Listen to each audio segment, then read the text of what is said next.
యాదాద్రి దేవస్థాన పరిధిలో అసాంఘిక కార్యక్రమాలు కొనసాగిస్తున్న అక్రమ జంటలను పోలీసులు అదుపులోకి తీసుకున్నారు.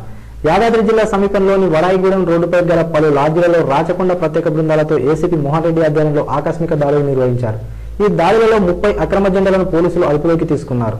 అనంతరం పట్టుబడిన అక్రమ జంటలను యాదాద్రి పోలీస్ స్టేషన్లో కేసులు నమోదు చేసి భువనగిరి కోర్టుకి తరలించారు. అలాగే పట్టుబడిన అక్రమ జంటలకు మరియు లాడ్జీ యజమానులకు పోలీసులు కౌన్సిలింగ్ ఇచ్చారు. దేవస్థాన పరిధిలో ఇటువంటి అసాంఘిక కార్యక్రమాలకు పాల్పడినా ప్రోత్సహించిన వారిపై చట్టరీత్యా చర్యలు తీసుకోబడతాయని పోలీసులు హెచ్చరించారు.